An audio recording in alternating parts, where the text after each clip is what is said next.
Alhamdulillahi Rabbil Alamin. Wabihi nasta'inu ala umurid dunya waddin.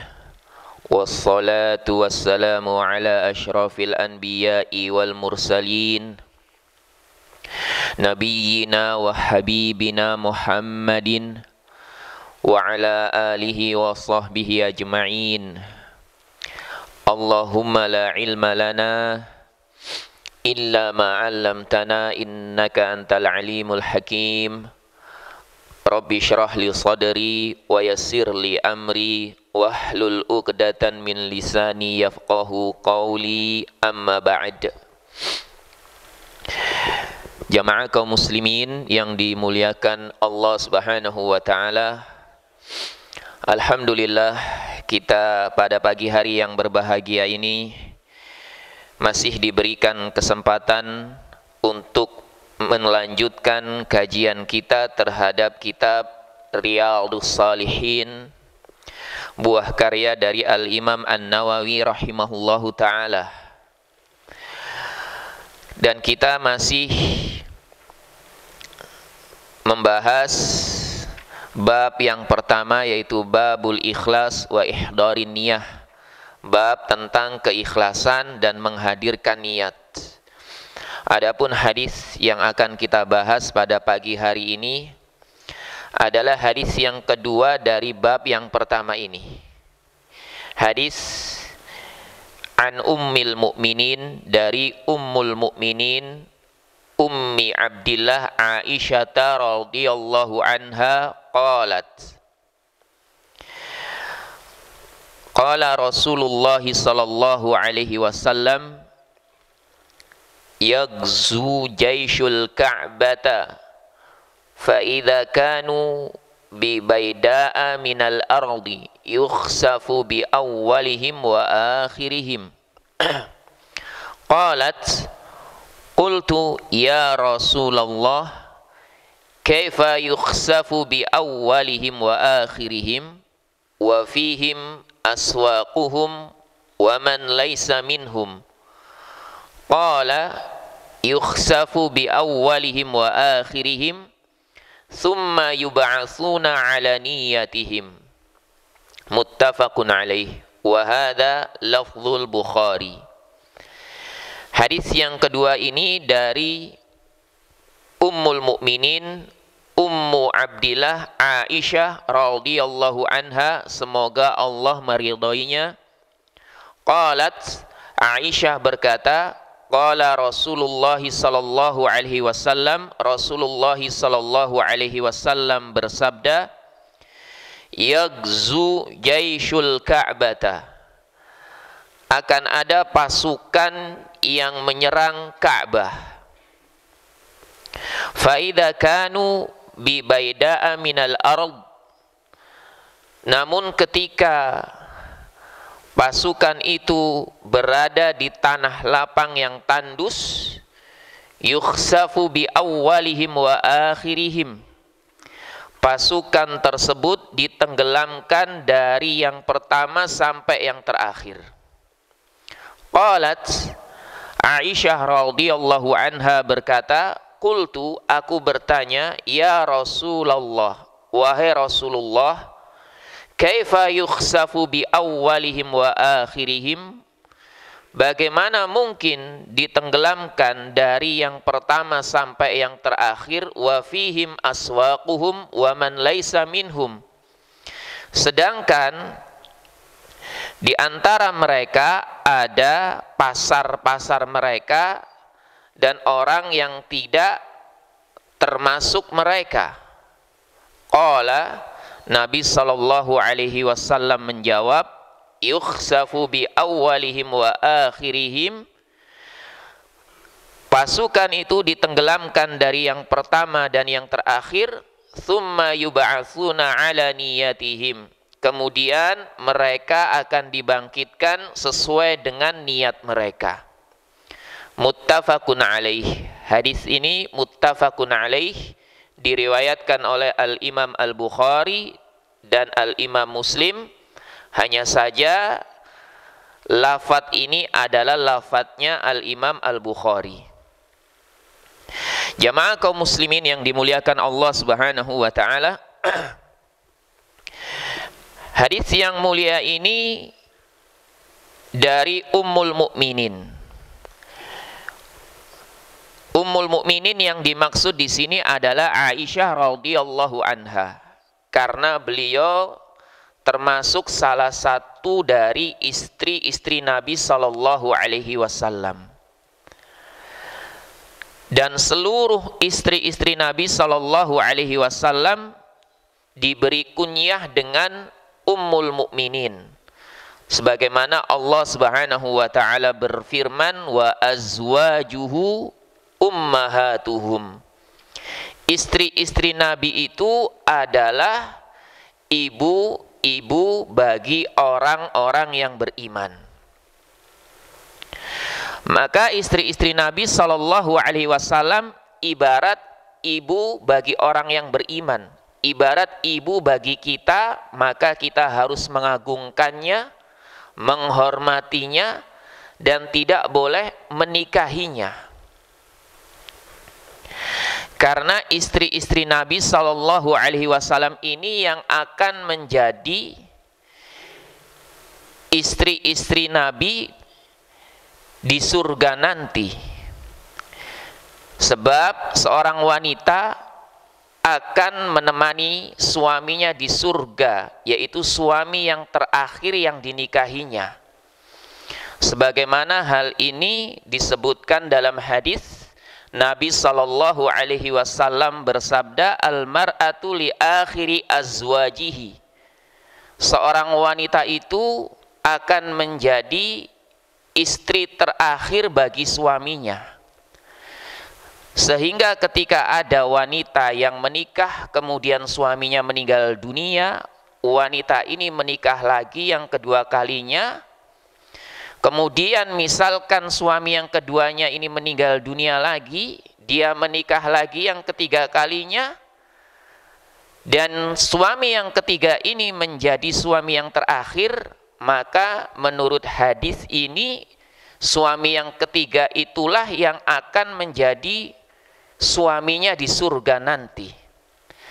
Tapi ada pendapat juga yang menyatakan bahwa seorang wanita bebas memilih siapa suaminya yang akan menemani di surga nanti, terutama suami yang terbaik menurut dirinya dan agama.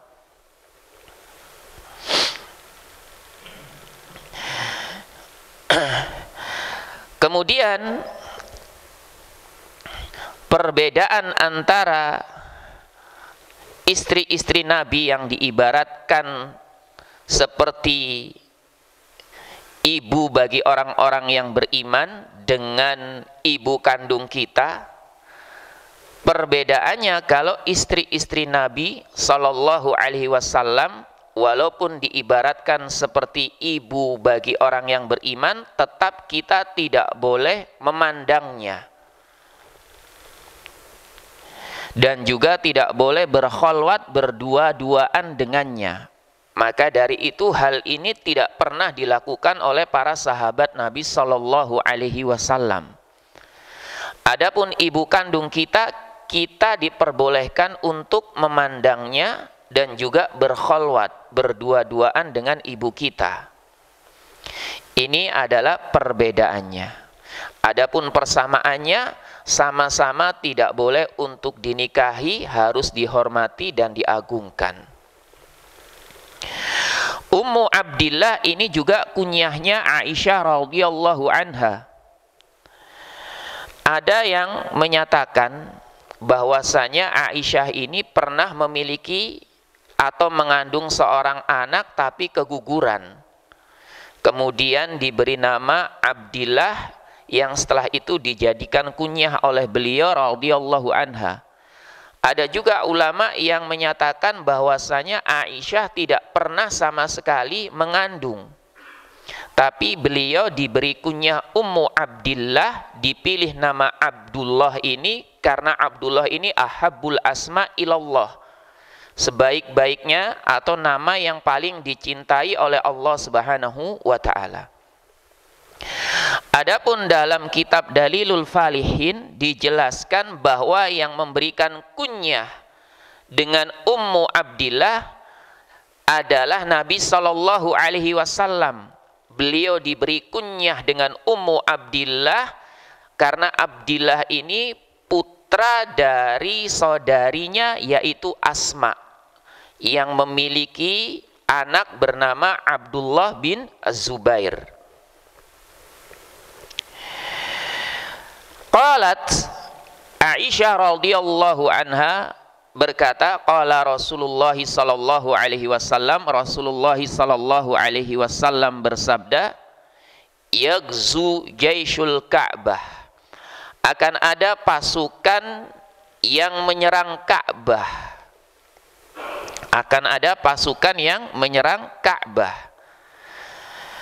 Wallahu a'lam siapa pasukan ini dan kapan terjadinya, karena ini termasuk dari tanda-tanda kenabian di mana beliau memberitakan atau memberikan informasi tentang perkara gaib yang akan terjadi nanti di akhir zaman. Dan apa yang beliau sampaikan ini termasuk wahyu dari Allah Subhanahu wa taala, karena beliau ini ya la yantiqu anil hawa, tidak berbicara dari hawa nafsunya, tapi apa yang diucapkan oleh Nabi Sallallahu Alaihi Wasallam adalah wahyu yang diwahyukan Allah Subhanahu wa taala. Faida kanu, namun ketika pasukan ini berada di tanah lapang yang tandus, ditenggelamkan oleh Allah Subhanahu wa taala dari yang pertama sampai yang terakhir. Dan pasukan pertama kali yang mencoba untuk menyerang Ka'bah adalah pasukan gajah yang dipimpin oleh Abroha. Aslinya Abroha ini orang Habasyah namun memiliki kekuasaan di negeri Yaman. Abroha berusaha untuk menghancurkan Ka'bah dengan membawa pasukan gajah, dan gajah-gajah ini diriwayatkan adalah gajah milik seseorang yang bernama Mahmud. Dia berjalan dari Yaman ingin menyerang Ka'bah, namun ketika sampai di suatu tempat yang bernama Al-Mughammas, gajah-gajah ini mogok, nggak mau jalan. Dipaksa-paksa untuk menuju Ka'bah, tetap tidak mau jalan. Tapi ketika dibalikkan supaya menuju Yaman, gajah ini segera berjalan dengan cepat. Hingga akhirnya Allah Subhanahu wa taala mengirimkan ababil. Ababil ini maknanya adalah yaitu al-jama'at al-katsira minat tuyur. Burung yang sangat banyak yang datang berbondong-bondong. Setiap burungnya membawa batu kerikil yang sudah dipanaskan. Kemudian dilemparkan kepada Abroha dan pasukannya ini sehingga mereka ketakutan lari tunggang langgang kocar kacir. Faja'allahum ka'asfim ma'kul. Allah menjadikan mereka ini seperti dedaunan yang dimakan. Disebutkan dalam tafsir Al-Jalalain, maknanya adalah kawaroki zar'in akalat huddawab. Pasukan ini diibaratkan seperti tumbuhan, dedaunan tumbuhan yang dimakan oleh binatang ternak. Wadasathu wa afnathu, yang kemudian diinjak-injak dan dicabik-cabik. Sehingga intinya di sini Ka'bah merupakan bangunan yang dijaga dan dipelihara oleh Allah Subhanahu wa taala dari segala keburukan.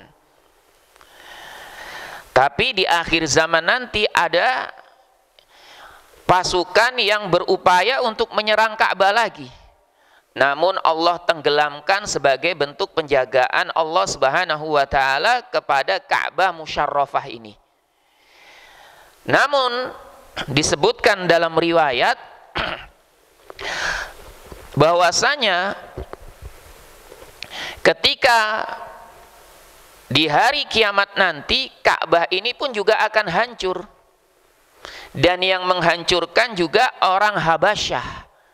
Jadi yang pertama berusaha menghancurkan Ka'bah adalah orang Habasyah, dan yang terakhir menghancurkan Ka'bah adalah orang Habasyah juga, yang dijuluki dengan Dzuswaiqatain, ya, Dzu Aswaiqatain, yang artinya yang betisnya itu kecil, karena saking kecilnya tidak seperti betis manusia pada umumnya. Sebagaimana disebutkan dalam hadis, Nabi Shallallahu Alaihi Wasallam bersabda, yukharribul Ka'bah dzu aswaqatain minal Habasyah. Ka'bah akan dihancurkan oleh orang yang dijuluki dengan dzu aswaqatain minal Habasyah, yang berasal dari Habasyah. Bahkan Nabi Shallallahu Alaihi Wasallam dalam riwayat Al-Bukhari berkata, ka'anni bihi aswadu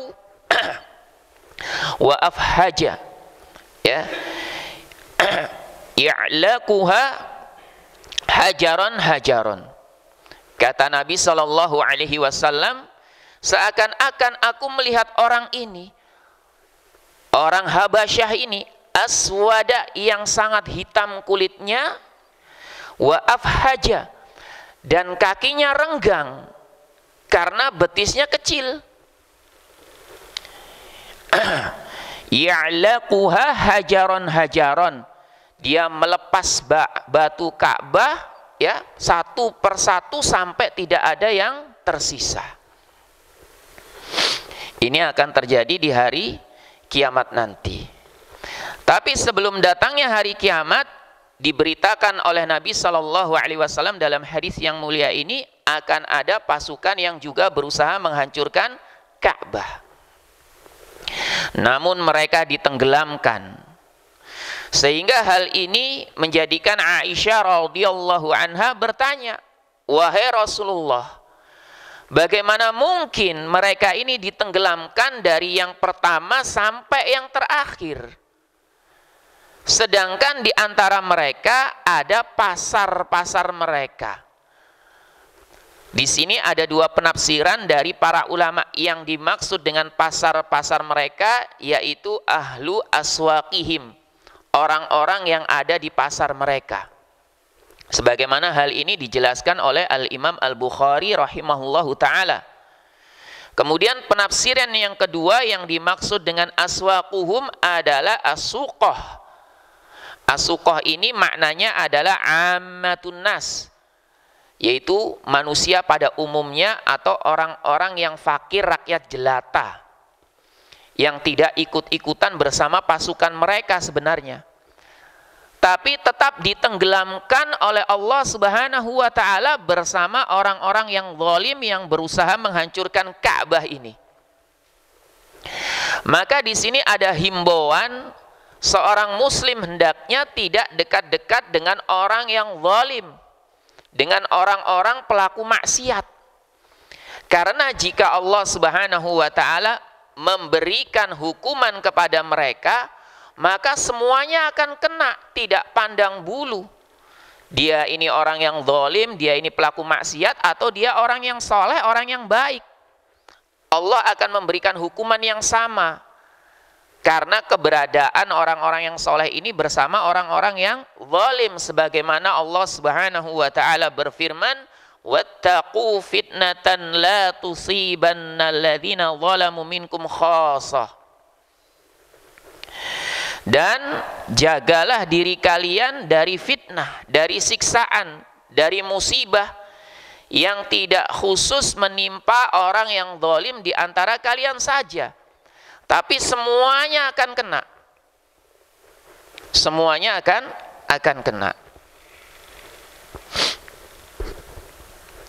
Begitu juga sebagaimana yang disebutkan dalam hadis yang mulia ini, Nabi Sallallahu Alaihi Wasallam mengabarkan bahwa semua yang bersama orang-orang zalim atau pasukan tersebut akan ditenggelamkan oleh Allah Subhanahu wa ta'ala. Summa yub'atsuna ala niyatihim, hanya saja yang membedakan mereka ini akan dibangkitkan sesuai dengan niat mereka. Sesuai dengan niat mereka, mana yang niatnya itu ingin menghancurkan Ka'bah, mana yang tidak. Maka yang membedakan di sini adalah niat. Dan hadis yang mulia ini juga senada dengan hadis yang diriwayatkan oleh Ibnu Umar marfu'an. Idza anzalallahu biqaumin 'adzaban asabal 'adzabu man kana fihim thumma bu'isu 'ala niyatihim. Jika Allah Subhanahu wa taala menurunkan azab, musibah, siksaan kepada suatu kaum, asabal 'adzabu, maka azab tersebut, siksaan tersebut akan menimpa man kana fihim, siapa saja yang ada di antara kaum tersebut. Tsumma bu'itsu ala niyatihim, kemudian mereka akan dibangkitkan sesuai dengan niatnya. Di sini juga ada anjuran bagi seorang muslim hendaknya tidak diam saja ketika melihat suatu kezaliman. Harus ada amar ma'ruf nahi mungkar, memberikan peringatan kepada orang-orang yang berbuat kezaliman, berbuat maksiat dan berbuat kejahatan. Karena apa yang mereka lakukan ini merupakan perbuatan-perbuatan yang akan mengundang azab. Dan jika azab Allah datang, semuanya kena, tidak pilih-pilih. Siapapun itu pasti akan kena azabnya, hanya saja di hari kiamat nanti mereka akan dibangkitkan sesuai dengan niatnya. Maka di sini juga menjelaskan pentingnya niat dari seorang hamba agar segala perbuatannya ini selalu berada di atas kebaikan yang diridhoi oleh Allah Subhanahu wa taala. Dan perkataan Nabi sallallahu alaihi wasallam, "Tsumma yub'atsuna 'ala niyatihim," kemudian mereka dibangkitkan sesuai dengan niatnya, ini merupakan kalimat yang memiliki korelasi dengan bab yang kita bahas, yang menunjukkan bahwasanya niat itu adalah perkara yang sangat penting, menjadi pondasi utama bagi amalan seorang hamba. Karena niat ini akan menjadikan amalan tersebut bernilai atau tidak di sisi Allah Subhanahu wa taala. Sebagaimana dikatakan oleh Ibnul Mubarak rahimahullahu taala, "Kam min amalin sagirin tu'azzimuhun niyah wa kam min amalin kabirin tusaggiruhun niyah." Betapa banyak amalan yang kecil menjadi besar nilainya karena niatnya, dan betapa banyak amalan yang besar menjadi kecil nilainya karena niatnya. Kemudian sekarang kita akan beralih ke hadis yang ketiga. Wa an Aisyah radhiyallahu anha, dari Aisyah radhiyallahu anha, qalat, Aisyah berkata, qala an-nabiy sallallahu alaihi wasallam, Nabi sallallahu alaihi wasallam bersabda, la hijrata ba'dal fathi walakin jihadun wa niyatun wa idastunfirtum fanfiru, muttafaqun alaih. Wa ma'nahu la hijrata min makkata li'annaha sarat darul islam. Dari Aisyah radhiyallahu anha berkata, Nabi sallallahu alaihi wasallam bersabda, tidak ada hijrah ba'dal fathi, setelah fathul Mekkah. Walakin, akan tetapi yang ada hanyalah jihad dan niat. Fa idastunfirtum, dan jika kalian diminta untuk pergi berperang, fanfiru, maka pergilah. Muttafaqun alaih. Hadis ini derajatnya juga muttafaqun alaih, diriwayatkan oleh Al-Imam Al-Bukhari dan Al-Imam Muslim. Kemudian Al-Imam An-Nawawi rahimahullahu ta'ala berkata, wa ma'nahu, dan maknanya, la hijrata min Makkata, tidak ada hijrah dari Mekkah. Kenapa demikian? Li'annaha sarat daro islamin, karena Mekkah sudah menjadi negeri Islam. Sabda Nabi sallallahu alaihi wasallam, la hijrata ba'dal fathi, tidak ada hijrah setelah Fathul Mekkah. Penafian di sini atau penegasian di sini bukan penegasian secara umum yang artinya bahwasanya syariat hijrah ini sudah tidak berlaku lagi. Tapi penafian di sini adalah penafian yang khusus. Karena syariat hijrah ini akan tetap ada, tetap berlaku sampai hari kiamat nanti. Sebagaimana Rasulullah sallallahu alaihi wasallam bersabda, la tanqati'ul hijratu hatta tanqati'at taubatu. Hijrah tidaklah dihapuskan sehingga taubat dihapuskan. Wala tanqati'ut taubatu hatta takhruja syamsu min maghribiha. Dan taubat itu tidaklah dihapuskan sampai matahari terbit dari barat. Artinya hijrah ini akan terus ada, syariatnya tetap berlaku sampai hari kiamat nanti. Sebab hijrah maknanya adalah al-intiqal min daril kufri ila daril Islam. Pindah dari negeri kekafiran, negeri kufur ke negeri Islam. Ini maknanya apa? Makna hijrah. Ya. Ini adalah makna hijrah. Adapun yang dinafikan di sini adalah tidak ada hijrah setelah Fathul Mekkah. Setelah apa? Fathul Mekkah. Karena Mekah sudah menjadi negeri Islam. Dan Fathul Mekah ini terjadi pada tahun ke-8 Hijriah. Mekah sudah menjadi negeri Islam. Maka tidak ada lagi syariat bagi orang-orang Mekah untuk hijrah ke negeri-negeri yang lainnya. Karena yang namanya hijrah itu berpindah dari negeri kafir menuju negeri Islam. Tapi hijrah ini ya hukumnya disebutkan oleh para ulama terkadang wajib, terkadang sunnah. Kapan hijrah ini hukumnya menjadi wajib? Yaitu ketika kaum muslimin tinggal di negeri kafir dalam keadaan tidak bisa idharuddin, tidak bisa menampakkan syiar-syiar agama, bahkan tertindas dan dizalimi, maka pada waktu itu hukumnya wajib untuk hijrah, meninggalkan negeri kafir tersebut menuju negeri Islam jika dia memiliki kemampuan. Baru ini hukumnya wajib. Akan tetapi jika kaum muslimin yang tinggal di negeri kafir bisa idharuddin, bisa menampakkan syiar-syiar agama, tidak mendapatkan intimidasi dan kezaliman yang sangat besar terutama dari pemimpinnya. Tapi kalau dari rakyatnya ini biasa. Pasti ada yang tidak suka dengan orang-orang Islam. Tapi sebenarnya pemimpin di negeri tersebut memberikan perlindungan, memberikan hak bagi kaum muslimin untuk tinggal di negerinya dan dibebaskan untuk menampakkan syiar-syiar agama. Maka kondisi yang seperti ini, hukum hijrah itu hanya sunnah. Bahkan terkadang kaum muslimin lebih utama tinggal di negeri kafir tersebut, karena diharapkan dia bisa berdakwah menjadikan orang lain masuk Islam. Sebagaimana hal ini yang dikatakan oleh Al-Malwardi rahimahullahu ta'ala.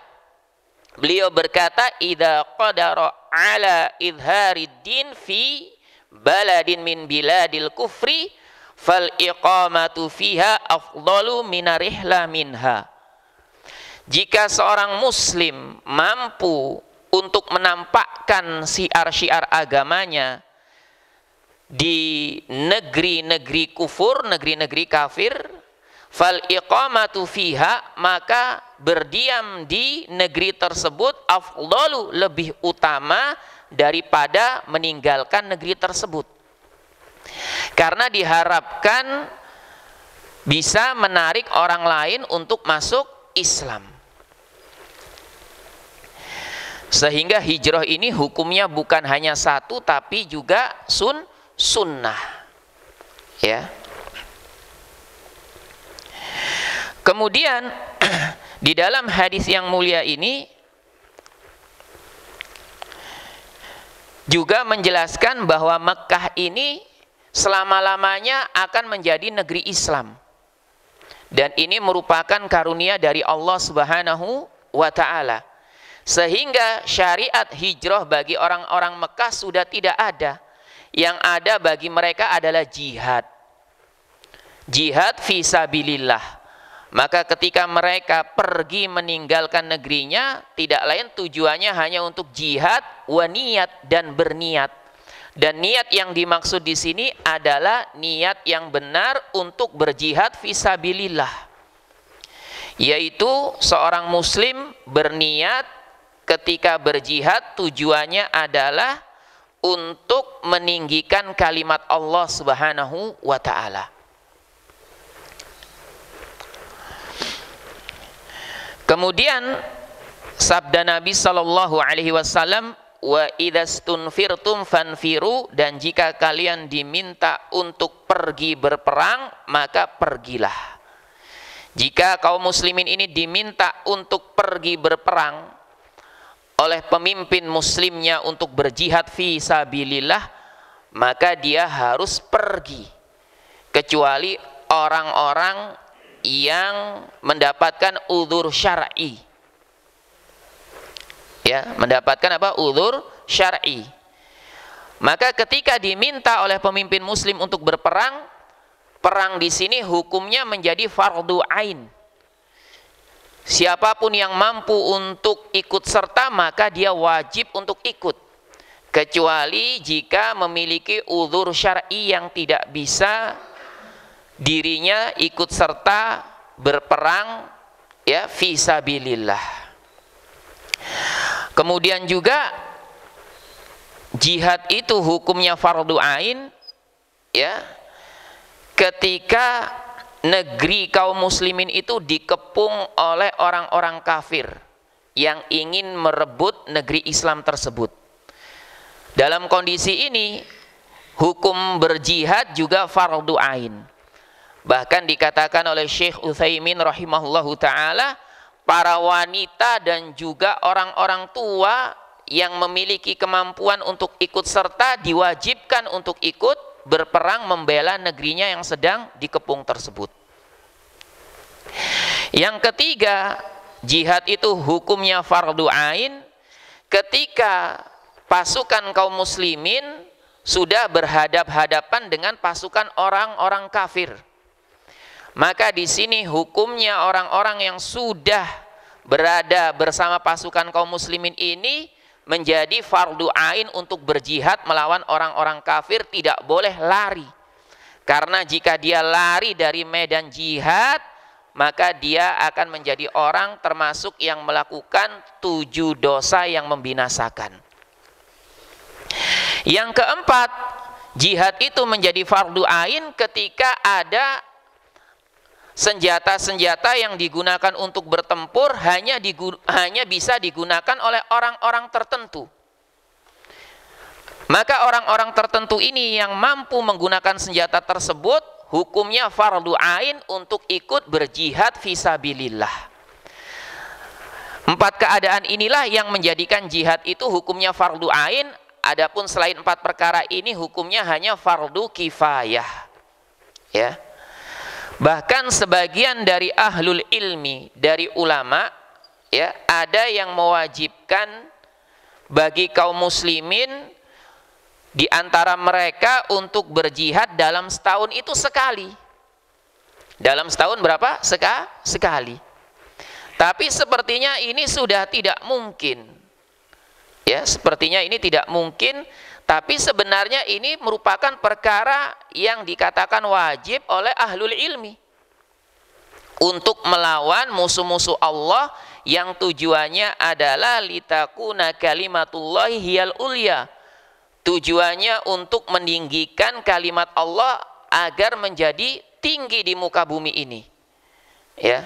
La li ajli an yudafi'u 'anil watani li anahu watanun.